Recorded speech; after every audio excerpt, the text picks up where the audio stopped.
Monsoon सत्र का चौथा दिन, बजट पर आज भी होगी बहस। कल चर्चा के दौरान राज्यसभा से विपक्ष ने किया था वॉकआउट।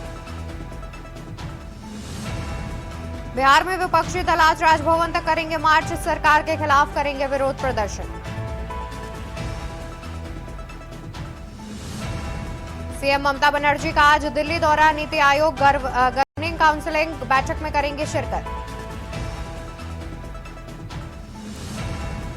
दिल्ली शराब नीति केस से जुड़ा भ्रष्टाचार का मामला, आज अरविंद केजरीवाल की सीबीआई की न्यायिक हिरासत खत्म, 26 जून को किए गए थे गिरफ्तार। यूपी में संविदा आउटसोर्सिंग भर्तियों में आरक्षण की तैयारी, योगी सरकार उपचुनाव से पहले कर सकती है ऐलान। गुजरात में तेज बारिश, 8 मौतें, एनडीआरएफ तैनात, ट्रेनें प्रभावित, यूपी के 50 गांव डूबे, मध्य प्रदेश के 3 जिलों में बाढ़। आप देख रहे हैं के न्यूज, खबरों का सारथी। नमस्कार, स्वागत है आपका देश के बात में। मैं हूं आपके साथ अवंतिका अवस्थी। रुक करते हैं आज की तमाम बड़ी खबरों की ओर, जहां आगरा लखनऊ एक्सप्रेसवे पर थाना नगला खंगर क्षेत्र में देर रात सर्विस रोड पर खड़े बालू से भरे ट्रक में लखनऊ से दिल्ली जा रही बस पीछे से टकरा गई। घटना में बस चालक समेत 3 लोगों की मौत और 87 यात्री घायल हो गए हैं। मौके पर पहुंचे पुलिस और प्रशासन के अधिकारियों ने घायलों को सैफई पीजीआई और शिकोहाबाद के जिला संयुक्त चिकित्सालय में भर्ती कराया है। घटना जानकारी मिलने पर एसपी ग्रामीण कुमार रणविजय सिंह, सिरसागंज एसडीएम सत्येंद्र सिंह, इंस्पेक्टर नगला खंगार गिरीश कुमार मौके पर पहुंच गए। थाना नगला खंगार इंस्पेक्टर गिरीश कुमार ने घटना की वजह चालक की झपकी लगना बताया है।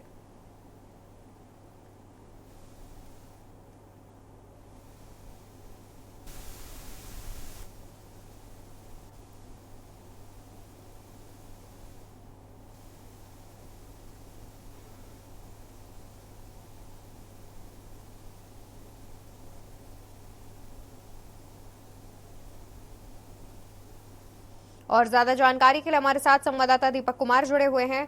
दीपक, देखा जाए तो जिस तरीके से यह हादसा हुआ है, कई लोग घायल भी बताए जा रहे हैं। सबसे पहले आप ये बताइए कि घायलों की स्थिति कैसी है? करीबन 87 लोग घायल बताए जा रहे हैं। सबसे इसमें देखने वाली बात यह है कि जहां एसपी ग्रामीण ने इसमें सवारियों की संख्या 150 बताई जी, ये सबसे बड़ी चीज है। इसमें ये अपना एक बहुत बड़ा प्रश्न है कि इसमें एक गाड़ी में 150 सवारियां भर के जा रही हैं, उसके बाद प्रशासन एक अच्छी सी बैठ देता है, उसको खत्म कर देता है। जबकि कई घटना इस रोड पे जो स्लीपर क्लास बस जाती हैं उनसे हो चुकी है, कई की मृत्यु हो चुकी है, लेकिन इस पे प्रशासन कोई भी कार्रवाई नहीं कर रहा। इतनी सवारियां कैसे बैठा के ले जा रहे हैं, इतना सामान बिना परमिट के कैसे ले जा रहे हैं, उस पर लाद के पूरा का पूरा इसमें कहीं ना कहीं भ्रष्टाचार की बू आती है। इन गाड़ियों को कैसे धड़ल्ले से चल रही है और इनमें 150 सवारियां बैठ रही हैं और हर 1-2 दिन छोड़ के कोई ना कोई हादसा होता है। उसके बाद एक वाइट आती है, उसके बाद कहते हैं कि हमने मृतकों को मोर्ची में पहुंचा दिया और घायलों को अस्पताल में पहुंचा दिया। जी बिल्कुल। करीब 150 लोगों के सवार होने की बात सामने आ रही है। इस पर अभी तक अधिकारियों की ओर से कुछ कहा गया है? हाँ, बिल्कुल बिल्कुल। इसमें एसपी ग्रामीण का रणविजय सिंह का बयान है कि उसमें 150 सवारियां थी। उन्होंने इसको क्लियरली कहा गया है और रिकॉर्डेड है। बिल्कुल। और 150 लोग सवार थे, तो क्या इस पर जो बस के मालिक है या जिस कंपनी की ओर से ये बस का संचालन किया जा रहा था उससे पूछताछ की गई, उनसे जवाब मांगा गया कि आखिर एक बस में 150 लोग क्यों बिठाए गए हैं? अभी तक ऐसी कोई जानकारी नहीं मिली है, लेकिन केवल प्रशासन अपनी पीठ इसमें थपथपा लेता है कि हमने घायलों को अस्पताल में भिजवा दिया है और मृतकों को हमने जिला अस्पताल में मोर्ची में रखवा दिया है। इसी से अपने आप को बड़ा अच्छा महसूस करके प्रशासन ये देखता है कि हमने तो अपना काम कर दिया है और इसकी कोई जिम्मेदारी लेना नहीं चाह रहा, चाहे वो परिवहन विभाग हो या फिर प्रशासन हो। इसमें इतने ज्यादा सवारियां भर के और ओवरलोड गाड़ियों को कैसे चलाया जा रहा है? बिल्कुल, जाहिर तौर पर यहाँ तो नियमों की खुलेआम अनदेखी की जा रही है, जहाँ पर एक बस में जिसकी शायद क्षमता भी 150 लोगों को सवार करने की नहीं है, वहां पर 150 लोगों को सवार किया जाता है। उसके बाद उनका जो तमाम सामान होता है वो भी बस पर लादा जाता है और उसके बाद यह हादसा होता है। कहीं ना कहीं जाहिर तौर पर इस पे कड़ी से कड़ी कार्रवाई की जानी चाहिए। बहुत शुक्रिया दीपक, आपका अधिक जानकारी दर्शकों तक पहुंचाने के लिए। तो आपको बता दें कि एक बड़ी खबर सामने आ रही है, जहां पर बस और ट्रक के बीच भिड़ंत हुई है। बता दें कि स्लीपर बस है जिसमें करीब 150 लोगों के सवार होने की बात सामने आ रही है। फिलहाल इस पर अभी तक कोई भी जांच, कोई भी कार्रवाई नहीं की गई है कि आखिर जो स्लीपर बस है उसकी क्षमता जो है वो 150 लोगों की नहीं थी, उसके बावजूद क्यों इतने लोगों को उसमें सवार किया गया, क्यों इतने लोगों को बैठाया गया, और साथ ही उनका जो सामान था वो भी तमाम चीजें बस पर लोड थी, जिसके बाद ये हादसा हुआ है। 87 लोग घायल बताए जा रहे हैं, तो वहीं 3 की मौत भी हो गई है। और यहां रुकेंगे एक छोटे से ब्रेक के लिए, जल्द हाजिर होंगे। आप देख रहे हैं के न्यूज, खबरों का सारथी। ब्रेक से वापस आ चुके हैं, रुक करते हैं खबरों की ओर। खबर आपको दिल्ली से बताएंगे। राजधानी दिल्ली से खबर सामने आ रही है। दिल्ली से खबर, जहां संसद के मॉनसून सत्र का चौथा दिन आज भी विपक्ष कर सकता है हंगामा। बजट में भेदभाव का विपक्ष लगा रहा है आरोप। कल संसद के बाहर किया था प्रदर्शन। तो खबर राजधानी दिल्ली से, जहां पर संसद के मॉनसून सत्र का चौथा दिन है आज भी विपक्ष कर सकता है हंगामा। बजट में भेदभाव का विपक्ष लगा रहा है आरोप। कल संसद के बाहर किया था प्रदर्शन। खबर राजधानी दिल्ली से, जहां पर संसद के मॉनसून सत्र का चौथा दिन है आज भी विपक्ष कर सकता है हंगामा। बजट में भेदभाव का विपक्ष लगा रहा है आरोप। कल संसद के बाहर विपक्ष ने किया था प्रदर्शन। तो संसद के मॉनसून सत्र का चौथा दिन आज, खबर आपको बता रही है, जहां पर संसद के मॉनसून सत्र का चौथा दिन है आज भी विपक्ष सदन में हंगामा कर सकता है। तो वहीं बजट में भेदभाव का भी विपक्ष लगा रहा है आरोप।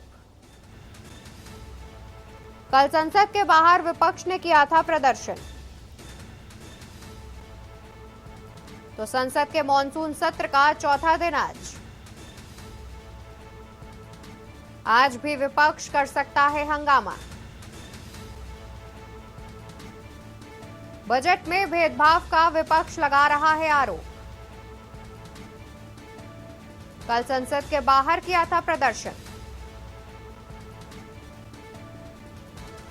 तो संसद के मॉनसून सत्र का चौथा दिन है आज। संसद के मॉनसून सत्र का आज चौथा दिन, आज भी विपक्ष संसद में हंगामा कर सकता है। लगातार विपक्ष बजट में भेदभाव होने का आरोप लगा रहा है। विपक्ष का कहना है कि बजट में भेदभाव किया गया है। कल संसद के बाहर भी विपक्ष ने जोरदार प्रदर्शन किया था और इसके अलावा राज्यसभा से वॉकआउट भी किया था।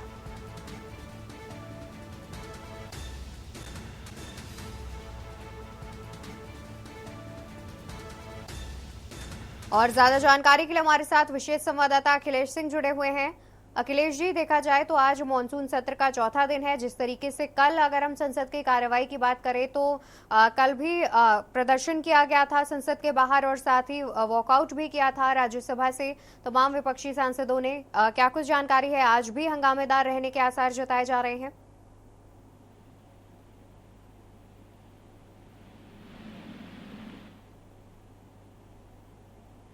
अखिलेश जी, क्या आप हमारी आवाज आप तक पहुंच रही है?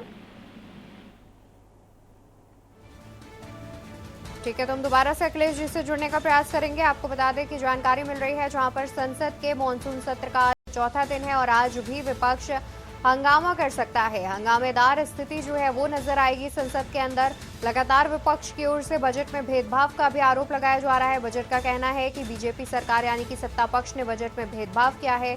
सहयोगी सरकारों को अतिरिक्त बजट का ऐलान किया गया है, तो वहीं कई ऐसे जो राज्य जिन पर बीजेपी की सरकार नहीं है उनके साथ ये भेदभाव हुआ है। इसको लेकर के लगातार विपक्ष ने कल भी संसद के बाहर प्रदर्शन किया था और इंडिया गठबंधन के तमाम सांसदों ने संसद के बाहर प्रदर्शन करते हुए बीजेपी सरकार पर निशाना साधा था। तो वहीं आज भी हंगामेदार रहने के आसार जताए जा रहे हैं। संसद की कार्यवाही हंगामेदार रहने के आसार जताए जा रहे हैं। वहीं आपको बता दें कि राज्यसभा से विपक्षी सांसदों ने कल वॉकआउट भी किया था।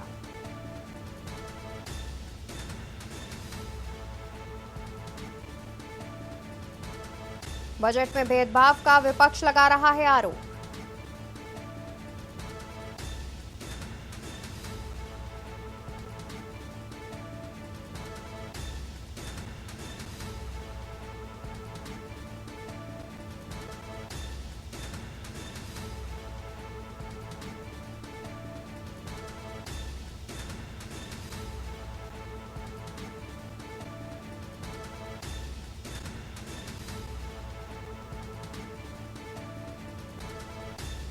एक बार फिर से हमारे साथ विशेष संवाददाता अखिलेश जी जुड़ गए हैं। अखिलेश जी, आज चौथा दिन है, आज भी हंगामेदार रहने के आसार जताए जा रहे हैं संसद की कार्यवाही के।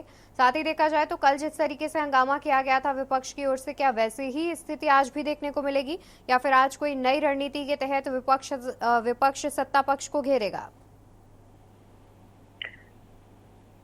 एनडीए सरकार के पेश किए गए बजट 24-25 के लिए जिस प्रकार से विपक्ष ने एक साथ लामबंद होकर एकजुटता दिखाते हुए भेदभावपूर्ण रवैया बताकर बजट का विरोध किया है और इंडिया गठबंधन के जितने भी सहयोगी दल हैं उन सभी सहयोगी दलों ने एक साथ बैठक की। यह बैठक कांग्रेस के राष्ट्रीय अध्यक्ष मल्लिकार्जुन खड़गे के आवास पर हुई। उसके बाद संसद भवन के भी नेता विपक्ष के कार्यालय में बैठक हुई। इसमें रणनीति तय की गई कि मोदी सरकार यानी एनडीए सरकार की तरफ से जो बजट पेश किया गया है उस बजट में उन राज्यों को बिल्कुल दरकिनार किया गया है जो विपक्ष में जहां की सरकारें हैं। इन तमाम चीजों को लेकर कहा गया कि जो योजनाएं लाई गई हैं, जो प्रोजेक्ट लाए गए हैं, जो विशेष पैकेज दिए हैं, विशेष प्रोजेक्ट जो लाए गए हैं, उनको लेकर सिर्फ सत्ता पक्ष जो अपने मन मुताबिक जिन सहयोगी दलों को या अपने सरकार के राज्यों को मोबिलाइज करना चाहते थे उनको किया, विपक्ष को ध्यान नहीं दिया। तो इन तमाम चीजों को लेकर सरकार की तरफ से लगातार बाइकआउट किया जा रहा है और ये कहा जा रहा है कि सदन से लेकर सड़क तक इस मुद्दे को विपक्ष पूरी तरह से उठाएगा और जनता तक लेकर जाएगा कि एनडीए सरकार के तरफ से पेश किए गए 2024-25 के बजट में किस प्रकार विपक्षी पार्टियों की सरकारों और उन राज्यों को दरकिनार किया गया।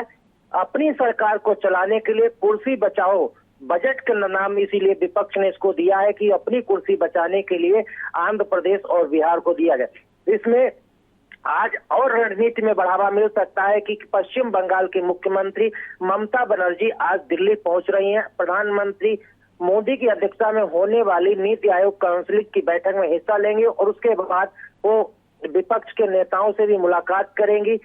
कांग्रेस के राष्ट्रीय अध्यक्ष मल्लिकार्जुन खड़गे से भी उनकी मुलाकात का समय है। तो इन तमाम चीजों के साथ ही साथ एक और विपक्ष की रणनीति तय होगी कि बजट को लेकर केंद्र सरकार को किस प्रकार सदन में घेरा जाए और उसके बाद इसी बजट को लेकर सड़क तक जाया जाए और सड़क पर जनता के साथ मिलकर एनडीए सरकार को घेरने की रणनीति आज और एक तैयार की जा सकती है। अवंतिका, बिल्कुल, बहुत शुक्रिया अखिलेश जी, बने रहिए, हम आगे भी आपसे अपडेट लेते रहेंगे। तो आपको बता दें कि बजट में भेदभाव का लगातार विपक्ष की ओर से आरोप लगाया जा रहा है और साथ ही विपक्ष इस बात को लेकर के हंगामा भी कर रहा है। आज मानसून सत्र का चौथा दिन है और आज भी हंगामेदार कार्यवाही संसद में देखने को मिल सकती है, ऐसी जानकारी मिल रही है। फिलहाल रुकेंगे एक छोटे से ब्रेक के लिए, जल्द हाजिर होंगे। आप देख रहे हैं के न्यूज, खबरों का सारथी। ब्रेक से वापस आ चुके हैं, रुक करते हैं खबरों की ओर। खबर आपको बताएंगे जहां पर बीजेपी के संगठन मंत्रियों की बैठक आज से होगी शुरू। 25 और 26 जुलाई को बीजेपी संगठन मंत्रियों की होगी बैठक। 25 और 26 जुलाई को बीजेपी संगठन मंत्रियों की होगी बैठक। बैठक में लोकसभा चुनाव परिणाम की होगी समीक्षा। बैठक में संगठनात्मक चुनाव की प्रक्रिया पर होगी चर्चा। तो बीजेपी के संगठन मंत्रियों की बैठक आज से होगी शुरू। 25 और 26 जुलाई को बीजेपी संगठन मंत्रियों की होगी बैठक। बैठक में लोकसभा चुनाव परिणाम की होगी समीक्षा। बैठक में संगठनात्मक चुनाव की प्रक्रिया पर होगी चर्चा। तो बीजेपी के संगठन मंत्रियों की बैठक आज से होगी शुरू। 25 और 26 जुलाई को बीजेपी संगठन मंत्रियों की होगी बैठक। बैठक में लोकसभा चुनाव परिणाम की होगी समीक्षा। बैठक में संगठनात्मक चुनाव की प्रक्रिया पर होगी चर्चा। ज्यादा जानकारी के लिए हमारे साथ विशेष संवाददाता अखिलेश सिंह जुड़े हुए हैं। अखिलेश जी, देखा जाए तो बीजेपी के संगठनात्मक बैठक की बात सामने आ रही है, जिसमें कई तरहों की चर्चाएं भी की जाएंगी। इस पर क्या कुछ अधिक जानकारी है?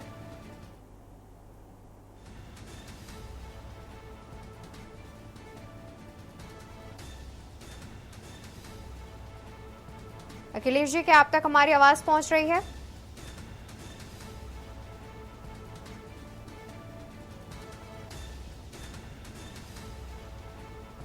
ठीक है, तो खबर हम आपको बता रहे हैं, जहां पर बीजेपी संगठन मंत्रियों की 25 और 26 जुलाई को बैठक की बात सामने आ रही है और बैठक में लोकसभा चुनाव परिणाम की चर्चा भी की जाएगी और संगठनात्मक चुनाव की प्रक्रिया पर भी चर्चा की जाएगी। तो बीजेपी के संगठन मंत्रियों की बैठक आज से शुरू होगी। 25 और 26 जुलाई को इस बैठक का आयोजन किया जाएगा और बीजेपी के संगठन मंत्रियों की बैठक 25 और 26 जुलाई को होगी। इस बैठक में लोकसभा चुनाव परिणाम की समीक्षा की जाएगी।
तो वही काठमांडू में विमान हादसे का मामला। त्रिभुवन इंटरनेशनल एयरपोर्ट पर कल हुआ था हादसा। हादसे को लेकर नेपाल में आज आधे झुके रहेंगे झंडे। त्रिभुवन इंटरनेशनल एयरपोर्ट पर कल हुआ था हादसा। हादसे को लेकर नेपाल में आज आधे झुके रहेंगे झंडे। विमान हादसे में 18 लोगों की हुई थी मौत। त्रिभुवन इंटरनेशनल एयरपोर्ट पर कल हुआ था हादसा। हादसे को लेकर नेपाल में आज आधे झुके रहेंगे झंडे। विमान हादसे में 18 लोगों की हुई थी मौत। हादसे में बचा पायलट, अस्पताल में चल रहा इलाज। तो काठमांडू में विमान हादसे का मामला। त्रिभुवन इंटरनेशनल एयरपोर्ट पर कल हुआ था हादसा। हादसे को लेकर नेपाल में आज आधे झुके रहेंगे झंडे। विमान हादसे में 18 लोगों की हुई थी मौत। और यहाँ रुकेंगे एक छोटे से ब्रेक के लिए, जल्द हाजिर होंगे। सारथी ब्रेक से वापस आ गए हैं, रुक करते हैं खबरों की ओर। खबर आपको बता दें, जहां पर विदेश मंत्री एस जयशंकर का आज लाओस दौरा। आसियान के तहत विदेश मंत्रियों के साथ होगी बैठक। आसियान के तहत विदेश मंत्रियों के साथ होगी बैठक। विदेश मंत्रियों की बैठक में होंगे शामिल विदेश मंत्री एस जयशंकर आज जाएंगे लाओस। विदेश मंत्री एस जयशंकर आज जाएंगे लाओस। आसियान के तहत विदेश मंत्रियों के साथ होगी बैठक। विदेश मंत्रियों की बैठक में होंगे शामिल विदेश मंत्री एस जयशंकर आज जाएंगे लाओस। विदेश मंत्री एस जयशंकर का लाओस दौरा आज। अहम खबर हम आपको बता रहे हैं, जहां पर देश के अन्य देशों के तमाम विदेश मंत्रियों के साथ बैठक भी होगी। आसियान के तहत विदेश मंत्रियों के साथ बैठक की जानी है। अमेरिकी राष्ट्रपति बाइडेन ने राष्ट्र को किया संबोधित। राष्ट्रपति पद की रेस से हटने के बाद देश को किया संबोधित। राष्ट्रपति पद की रेस से हटने के बाद देश को किया संबोधित। 6 महीनों के लिए राष्ट्रपति रूप में काम करने पर करेंगे ध्यान। राष्ट्रपति चुनाव में कमला हैरिस के लिए समर्थन की मांग की। तो अमेरिकी राष्ट्रपति बाइडेन ने राष्ट्र को किया संबोधित। राष्ट्रपति पद की रेस से हटने के बाद देश को किया संबोधित। 6 महीनों के लिए राष्ट्रपति रूप में काम पर देंगे ध्यान। राष्ट्रपति चुनाव में कमला हैरिस के लिए समर्थन की मांग की।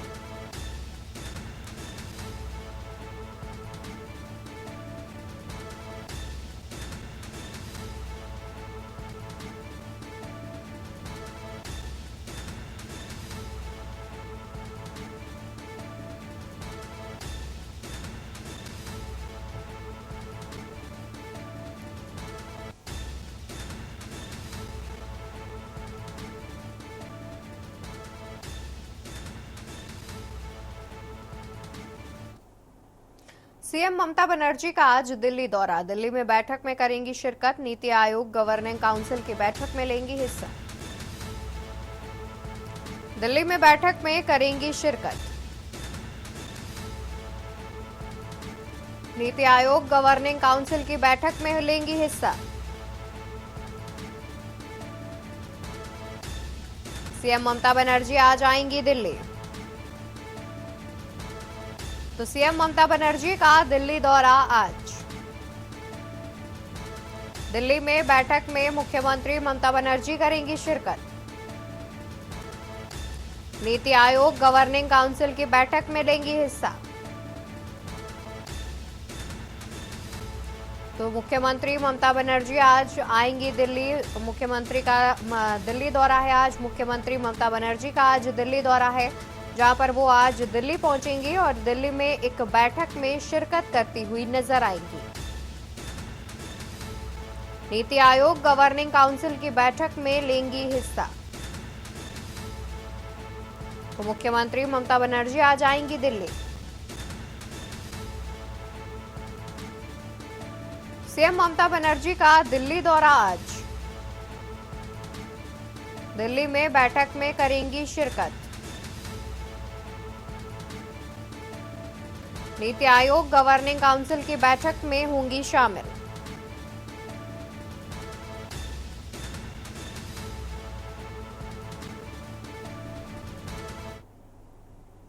तो वहीं आपको बता दें, जहां पर अमेरिका ने ट्रैवल एडवाइजरी की जारी, अपने नागरिकों के लिए ट्रैवल एडवाइजरी जारी की है।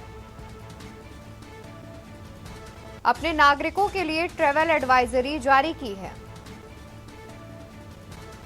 और मणिपुर और जम्मू कश्मीर न जाने की दी है सलाह। देश के मध्य और पूर्वी हिस्सों में नहीं जाने की दी है सलाह। अपने नागरिकों के लिए ट्रैवल एडवाइजरी की है जारी।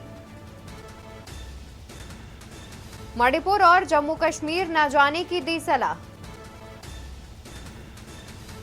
देश के मध्य और पूर्वी हिस्सों में नहीं जाने की दी सलाह। भारत के नक्सल प्रभावित क्षेत्रों में न जाने की दी सलाह। तो वहीं आपको बता दें, जहां राहुल गांधी 26 जुलाई को कोर्ट में होंगे पेश। मानहानि मामले में होगी राहुल गांधी की पेशी। 26 जुलाई को सुल्तानपुर कोर्ट में पेश होंगे राहुल गांधी। मानहानि मामले में होगी राहुल गांधी की पेशी। 26 जुलाई सुल्तानपुर कोर्ट में पेश होंगे राहुल गांधी। गृह मंत्री शाह पर आपत्तिजनक टिप्पणी के मामले में होगी पेशी। गृह मंत्री अमित शाह पर आपत्तिजनक टिप्पणी के मामले में होगी पेशी। वर्ष 2018 में कर्नाटक विधानसभा चुनाव में की थी टिप्पणी। बीजेपी नेता विजय मिश्रा ने राहुल पर मानहानि का केस किया था दर्ज। 26 जुलाई को सुबह 9 बजे लखनऊ एयरपोर्ट पहुंचेंगे राहुल गांधी। तो कांग्रेस सांसद राहुल गांधी 26 जुलाई को कोर्ट में होंगे पेश। मानहानि मामले में होगी राहुल गांधी की पेशी। 26 जुलाई सहारनपुर कोर्ट में पेश होंगे राहुल गांधी। माफ कीजिएगा, सुल्तानपुर कोर्ट में पेश होंगे राहुल गांधी। गृह मंत्री शाह पर आपत्तिजनक टिप्पणी के मामले में होगी पेशी। गृह मंत्री पर आपत्तिजनक टिप्पणी के मामले में होगी राहुल गांधी की पेशी।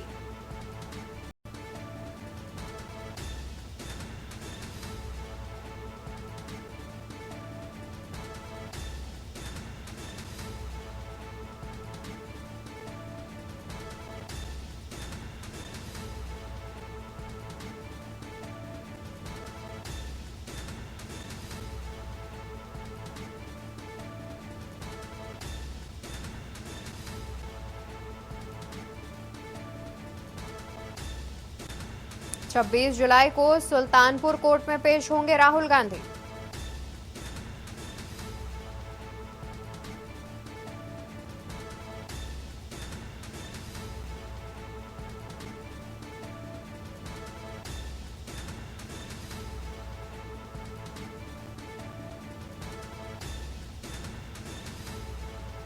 बीजेपी नेता विजय मिश्रा ने राहुल पर मानहानि का केस दर्ज कराया था, जिसके बाद उनकी 26 जुलाई को पेशी होगी। सुल्तानपुर कोर्ट में राहुल गांधी की पेशी होगी।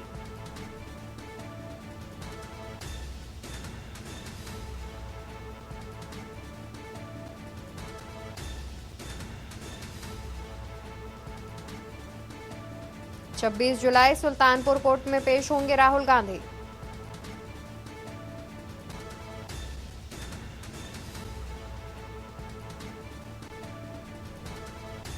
गृह मंत्री पर आपत्तिजनक टिप्पणी के मामले में पेशी।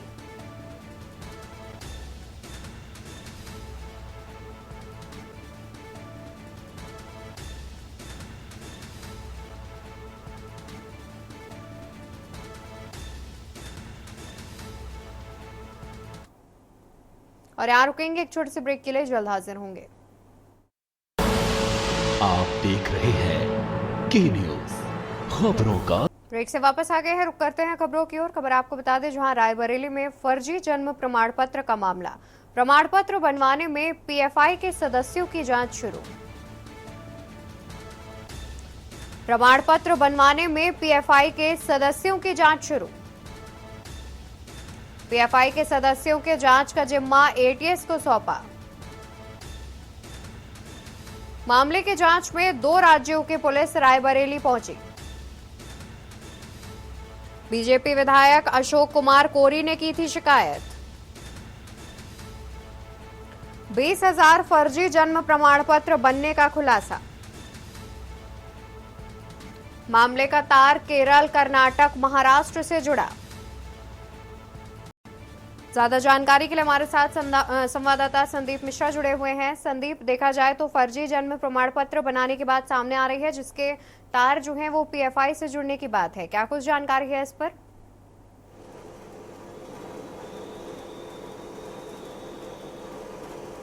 देखिए अवंतिका, अभी तक इस पूरे मामले की जांच जो है लोकल पुलिस कर रही थी, जहां पर 2 राज्यों की पुलिस जो है यहां पहुंची हुई थी और उसके बाद उन्होंने जांच के आदेश किए थे, जांच कर रहे थे। लेकिन अब इस पूरे मामले में एसटीएफ और माफ करिएगा एटीएस को लगा दिया गया है, क्योंकि जहां पर पीएफआई यानी कि पॉपुलर फ्रंट ऑफ इंडिया की जो गठित टीम है वो उनसे तार जोड़ने की बात कही जा रही है, यानी कि दूसरे राज्यों में जाकर के फंडिंग करने और दूसरे राज्यों में पीएफआई जैसा बड़ा संगठन जो है वो एक्टिव होता नजर आया है। रायबरेली की इस घटना की अगर हम बात करते हैं तो ऐसी स्थिति पर देखने को मिला, जहां पर फर्जी प्रमाण पत्र के मामले में लगभग जो 2000 से अधिक जो है फर्जी प्रमाण पत्र देखने को मिले हैं। और तो ऐसे में अब जो है जांच पूरी तरीके से एटीएस के अधीन पहुंच चुकी है और एटीएस हर पहलू को जांच कर रही है, क्योंकि जिस तरीके से बीजेपी विधायक ने इसकी शिकायत की थी, इसके बाद से लगातार तार जो है जोड़े जा रहे हैं। हालांकि जिन लोगों का अब तक जो है प्रमाण पत्र बना है उनको देखा जा रहा है और उनके साथ जांच की जा रही है। इसके साथ ही साथ में कई बांग्लादेश और रोहिंग्या जैसे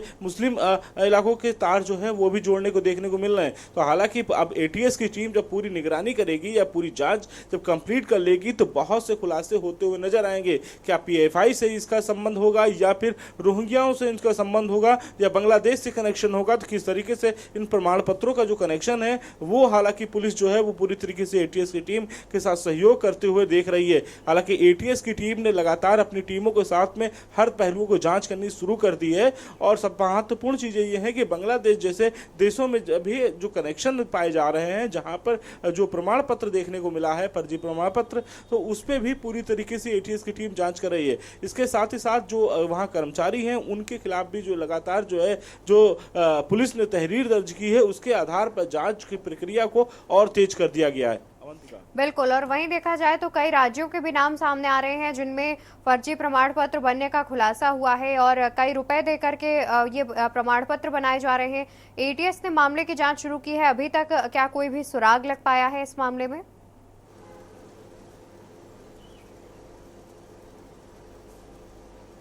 देखिए एटीएस की टीम को जो सुराग मिले हैं, क्योंकि कर्नाटक और महाराष्ट्र के जहां से लोग आकर के यहाँ की पुलिस जो है आकर के उसने जांच की थी रायबरेली में। रायबरेली सब महत्वपूर्ण में आकर के यहाँ पे जांच करते हुए जो चीजें पाई गई थी उसके बारे में लगातार एटीएस को पड़ताल जो है वो और तेज कर दी है।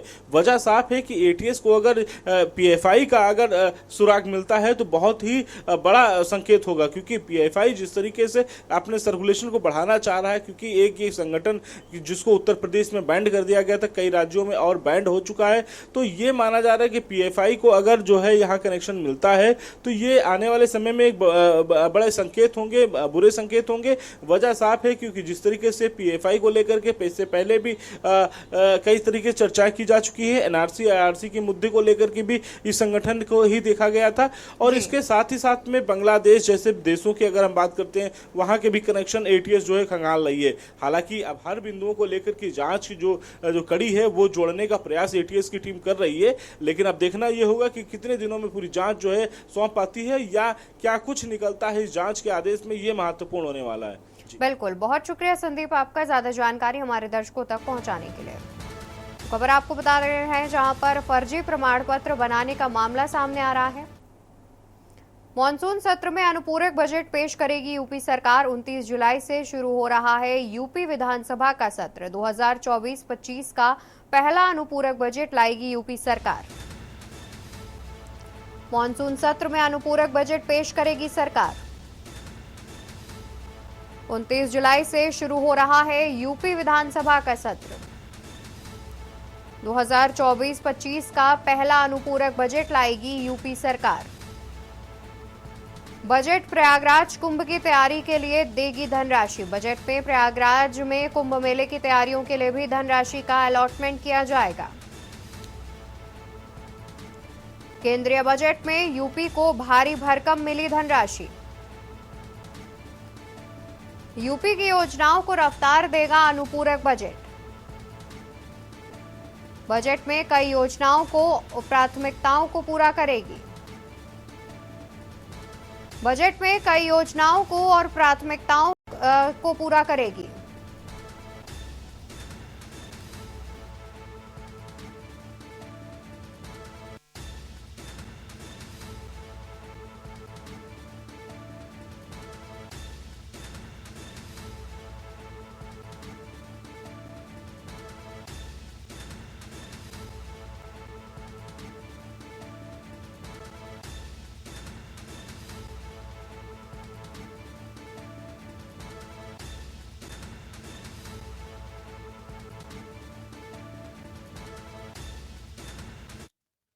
कलयुगी लड़के ने रिश्ते को शर्मसार करते हुए अपनी ही मां का कत्ल कर दिया। सचिन पाल पुलिस के पूछताछ पर बताया कि उसकी मां उसे काम पर जाने के लिए विवश कर रही थी। मां ने 2-3 थप्पड़ मार दिए थे। इस बात से क्रोधित होकर आरोपी सचिन ने अपनी मां के मुंह पर मुक्का मारकर उसे धक्का दे दिया, फिर लोहे के सिलबट्टे से कई वार कर दिए, जिससे उसकी मां की मौके पर मौत हो गई। फिर उसने कमरे का सारा सामान बिखेर दिया, जिससे ये पता चले कि लूटपाट की वजह से हत्या हुई है। पुलिस ने हत्या में इस्तेमाल हुआ वो सिलबट्टा भी अपने कब्जे में लिया है। मामला नयापुरवा भावपुर थाना करेली प्रयागराज से सामने आ रहा है।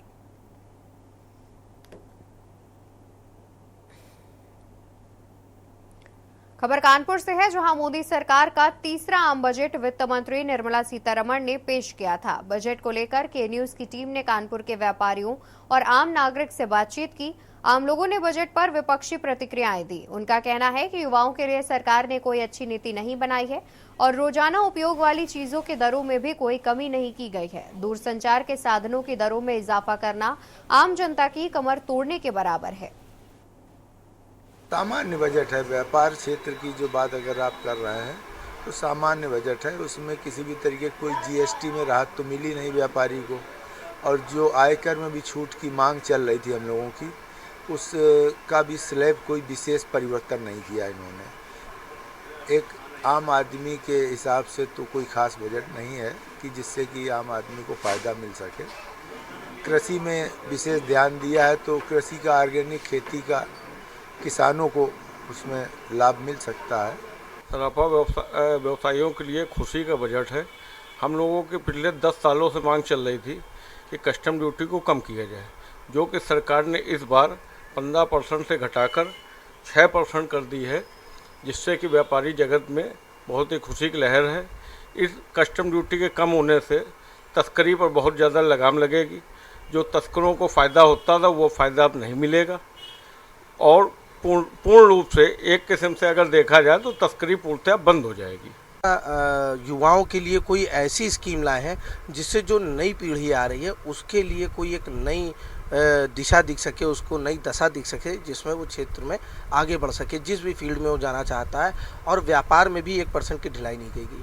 पेट्रोल और डीजल को जीएसटी में ना लाना सरकार की मंशा को जाहिर करता है कि सरकार सिर्फ जनता से ठगा ही करना चाहती है, जनता से पैसे लेना चाहती है, करना कुछ नहीं चाहती है। सबसे ज़्यादा रेवेन्यू देने वाला प्रदेश महाराष्ट्र। कोई उस स्क्रैप व्यापार में कोई भी प्रभाव नहीं पड़ा है, जो पहले था वो अभी है। जो इस बार व्यापारियों की कौन सी मांग थी जो पूरी नहीं हो पाई? व्यापारी जीएसटी में स्लैब में बदलाव व्यापारी चाहते थे, जो कि बहुत विसंगतियाँ थी। दूसरी, व्यापारी पेंशन योजना के बारे में व्यापारी आस लगाए हुए थे, जो पूरी नहीं हुई है। तो इसके लिए क्या मांग की जाएगी दोबारा से? फिर दोबारा मांग करी जाएगी। हम लोगों का, व्यापारियों का कार्य है कि व्यापार सरकार से मांग करते रहेंगे। सामान्य बजट है। व्यापार क्षेत्र की जो बात अगर आप इस सरकार द्वारा जो तीसरा बजट पेश किया गया है, अगर हम आम जनता की बात करें तो आम जनता का कहना रहा कि जो रोज़ाना इस्तेमाल करने वाली खान पान की चीज़ें हैं उसमें उनको कमी देखने को मिलनी चाहिए थी, मगर कोई कमी देखने को उनके रेट में नहीं मिली है। और पेट्रोल डीजल की बात करें तो उसमें भी उनके भी दरों में कमी होनी चाहिए, तो वो भी देखने को नहीं मिली है। अगर व्यापारियों की बात करें तो सराफा व्यापारियों का कहना रहा कि ये बजट जो है वो उनके पक्ष में हुआ है। और वहीं किराना बाज़ार की बात करें तो उनका साफ तौर पे कहना लगा कि कोई भी बदलाव इस बार बजट में देखने को नहीं मिला है। हाँ, अगर स्क्रैप के व्यापारियों की बात करें तो उनका भी कहना रहा कि जो स्क्रैप जीएसटी स्लैब में बदलाव चाहते थे वो इस बार देखने को नहीं मिला। ये आगे भी इस मुद्दे को लेकर सरकार से बात करेंगे। कानपुर से के न्यूज़ से शुभम मिश्रा की रिपोर्ट। और यहाँ रुकेंगे एक छोटे से ब्रेक के लिए, जल्द हाजिर होंगे। आप देख रहे हैं के न्यूज़, खबरों का सारथी। ब्रेक से वापस आ गए हैं, रुक करते हैं खबरों की ओर, जहां सिरसा जिला के किसान परंपरागत खेती छोड़कर अब झींगा मछली पालन की खेती करने में जुट गए हैं। झींगा मछली पालन सिरसा के किसानों के लिए वरदान के रूप में भी साबित हो रही है। फिलहाल सिरसा जिले में करीब 400 से ज्यादा किसान झींगा मछली पालन की खेती कर रहे हैं। हालांकि हरियाणा सरकार ने झींगा मछली पालन करने वाले किसानों को अनेक प्रकार की सुविधा और सब्सिडी भी दी है, जिससे किसान उत्साहित होकर झींगा मछली पालन के प्रति रुचि दिखा रहे हैं। हरियाणा सरकार अब सिरसा जिले में करीब 10,000 किसानों को इस लाभकारी खेती से जोड़ने का लक्ष्य लेकर चल रही है। हरियाणा प्रदेश के पूर्व सीएम मनोहर लाल और पूर्व कृषि मंत्री जेपी दलाल ने भी झींगा मछली के प्रति विशेष तौर पर खूब रुचि दिखाई थी। इसके साथ ही अब प्रदेश के सीएम नायब सिंह सैनी और कृषि मंत्री कंवरपाल गुर्जर भी झींगा मछली के प्रति काफी रुचि दिखा रहे हैं।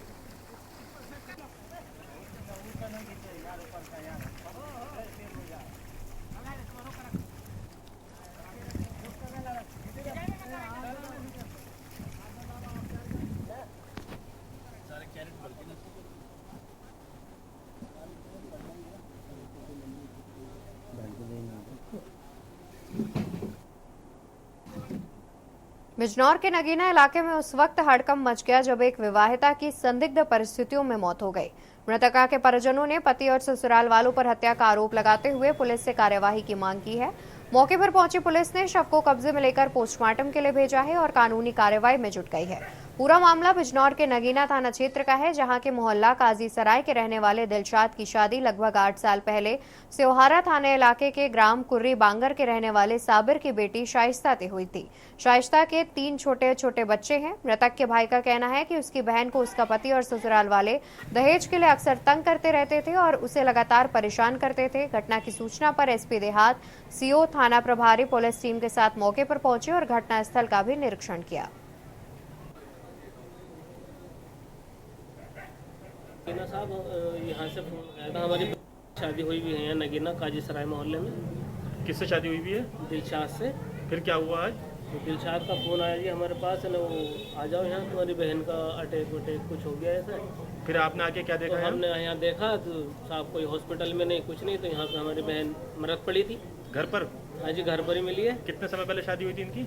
ये करीबन 7-8 साल हो गए, 2016 में हुई थी साहब। कितने बच्चे हैं इनके? 3 बच्चे हैं साहब। बेटा कितना है, बेटी कितनी है? बेटा 1 है, बेटी 2 है। क्या इनका कोई लड़ाई झगड़ा रहता था आपस में?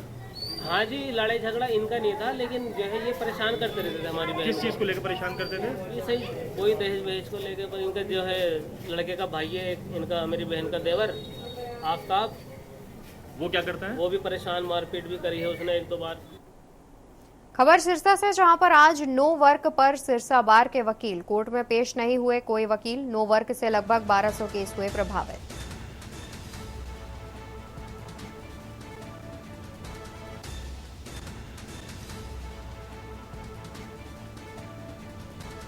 तो खबर आपको सिरसा से बता रहे हैं, जहां पर आज नो वर्क पर सिरसा बार के वकील कोर्ट में पेश नहीं हुआ कोई वकील। एसोसिएशन बैठे हैं हड़ताल पर।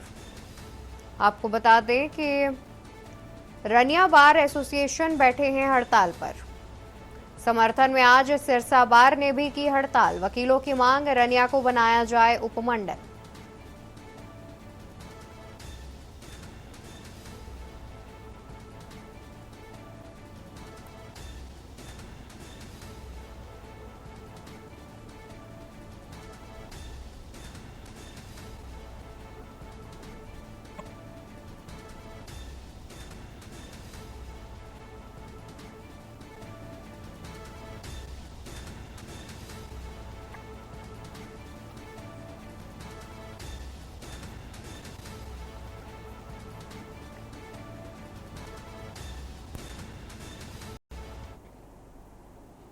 बिहार थाना क्षेत्र के बनौलिया इलाके में युवक की पीट-पीटकर हत्या करने का मामला सामने आया।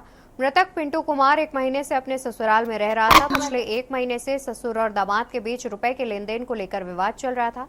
घटना के बाद ससुराल पक्ष के सभी लोग फरार बताए जा रहे हैं। वहीं घटना की जानकारी मिलने पर बिहार थाना पुलिस ने शव को कब्जे में लेकर पोस्टमार्टम के लिए भेज दिया है। बिहार थाना अध्यक्ष ने बताया कि प्रथम दृष्टया में ये मामला आत्महत्या का है, क्योंकि पति पत्नी के बीच घरेलू विवाद चल रहा था। फिलहाल पुलिस हर पहलू पर जांच कर रही है।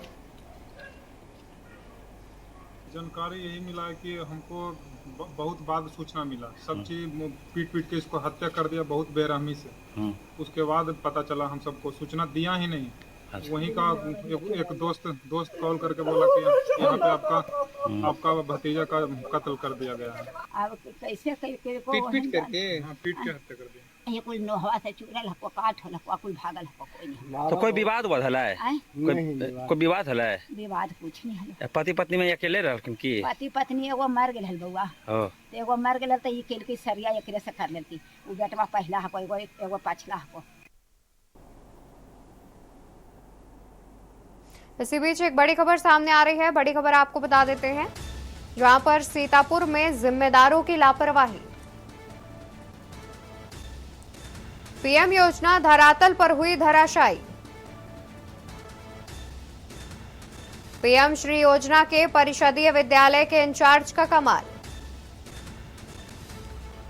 एमएमसी खाते में बाल वाटिका निर्माण के लिए आए थे लाखों रुपए। इसी बीच खबर राजधानी लखनऊ से सामने आ रही है। खबर आपको लखनऊ से बता देते हैं, जहां पर असलाह तस्कर खेप के साथ हुआ गिरफ्तार। एसटीएफ ने लखनऊ आगरा एक्सप्रेसवे पर की घेराबंदी।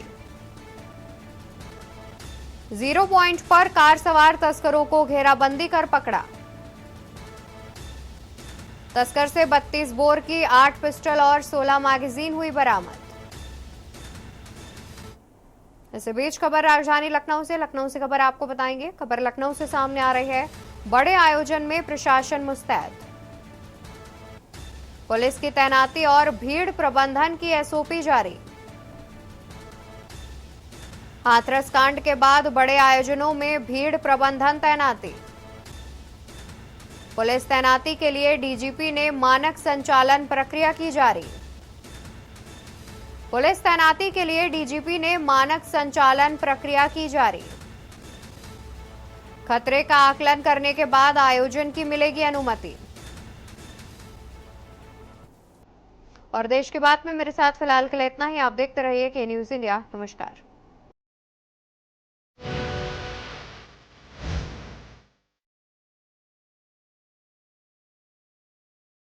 आप देख रहे हैं के न्यूज। खबरों का सारथी।